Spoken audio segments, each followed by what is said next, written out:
JJ Reddick is absolutely right on Doc Rivers and the fact that Doc Rivers, who has always consistently been on a team, even though his resume does not match up to the actual praise that he gets and the amount of chances that he gets on every team, for every single team that he's been on to have the failures only being blamed and only being placed on the players, throwing them under the bus and not actually putting a lot more emphasis on himself versus what he actually does.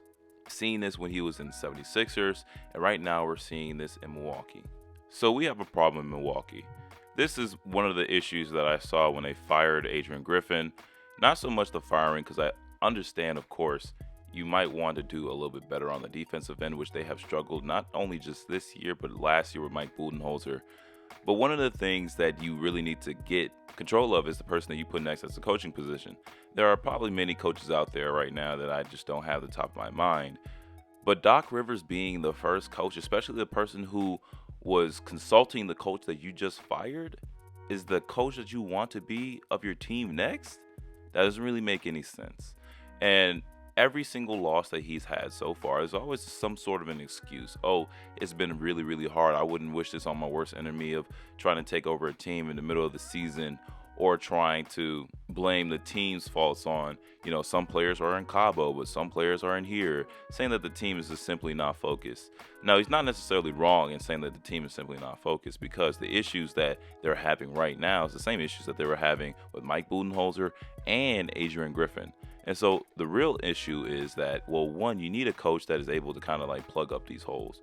One of the good things that the Milwaukee Bucks did for a very, very long time is how they defended the pick and roll game with their drop coverage. And having Lopez being the low man and having the majority of the shots being taken in the mid range, where it's statistically one of the most inconsistent shots you can have. And for the most part, it kind of worked. It always kind of worked for them.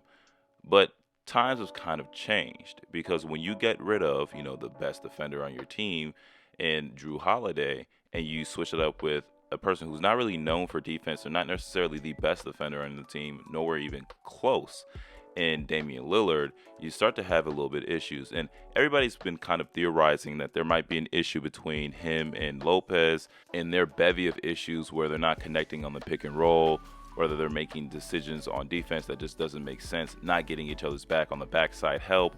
There's always something wrong with this team. Now, you can only blame the players for so long until you start to look at the coach. We're 10 games in, and I understand that you still need a little bit more time in order to implement the system that Doc Rivers wants to implement. It's going to take a very difficult learning curve. I understand that.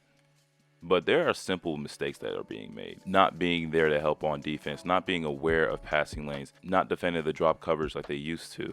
There is a bevy of issues that the Milwaukee Bucks just simply have always really historically had, because their drop coverage, even with Mike Budenholzer, was exploitable, right? If you drop too low, you kind of just leave open floaters or even lob attempts.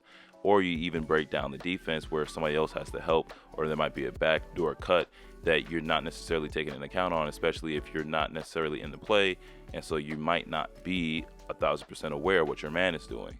But then again, that comes back to coaching. And so you expected when they dropped Mike Budenholzer to get Adrian Griffin that would kind of change. But the reality is that has not changed, and the players have been a little bit resistant in changing their ideology and changing their structure. And that is something that Adrian Griffin really wanted to do when he first got into the Milwaukee Bucks, and trying to change their idea of what defense is supposed to look like. Yes, they have length and they have the ability to be a great defensive team, and they also have a lot of veterans on the team, which makes it a little bit more easier to implement certain ideas, but it also makes it more difficult to implement new ideas, because we saw that from rumored reports that they were not that interested in running the system that Adrian Griffin wanted to run. And that's a huge issue, because if you don't have faith in your coach, if you don't have faith in the system that they're trying to run, you're not going to be there for very long. And that's exactly what happened with Adrian Griffin. But Doc Rivers being the next coach in line, it's just simply not going to work in your favor. And JJ Reddick, a person who, a lot of people in the sports media is kind of like mixed on him. Some people think that he is a little bit more holier than thou when he's talking about the game. Other people think that he's exactly what the game needs, because we need to, talk more about basketball and not the, narrative surrounding it, and actually analyze the game.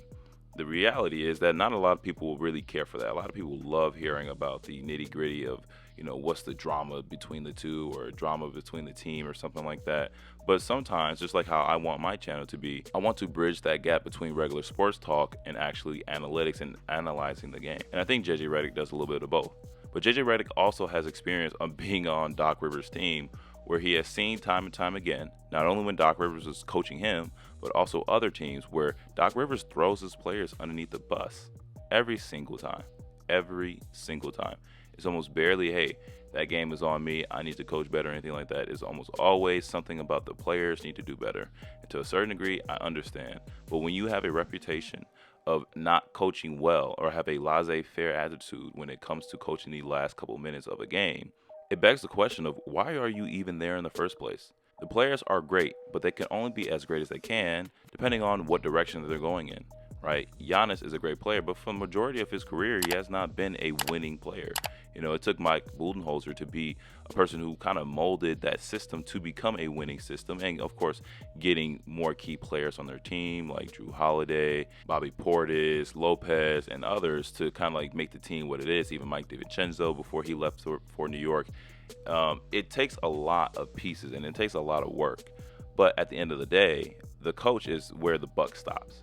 Because if you see that there's a lot of errors, right, and there's very few instances where I say, it's not really the coach's fault, it's more so the players. But if you see a lot of times where the players are simply just not locked into their defensive assignments, the pick and roll game has historically been pretty bad between Damian Lillard and Giannis. You're kind of wondering, okay, cool, what can a coach do to kind of fix that? And they have gone through two coaches already.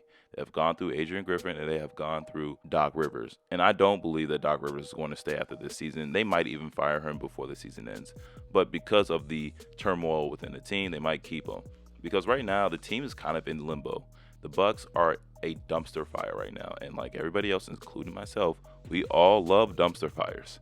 But at the end of the day, this is not a team that's going to win a championship. In order for you to win a championship, you need a couple things on your side. The major big thing is health, but you need continuity. You need the team to be on one page. And right now, they are on one page in terms of trying to win a championship, but they're not when it comes to actually putting every piece aligning on defense so that there's not that many defensive mistakes, and making the offense as smooth as it can possibly be. They're not on the same page when it comes to that regard at all. And the Milwaukee Bucks don't have enough time left in the season to kind of like figure it out. They have to figure it out very quickly. And like the last couple seasons that I had predicted, especially when I made an older video a long time ago saying that this is the last iteration of the Milwaukee Bucks, if they don't figure it out now, Dame Lillard's not going to stay on that team, and Giannis for sure is not going to stay on that team.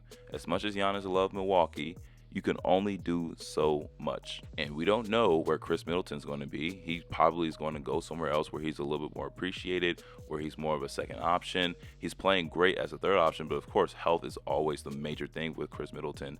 Lopez, who knows if he's going to be on the team, if Giannis decides not to be on the team. And then Damian Lillard, the person who's only really wanted to go to Miami, shipped to the Milwaukee Bucks. This is not his preferred destination.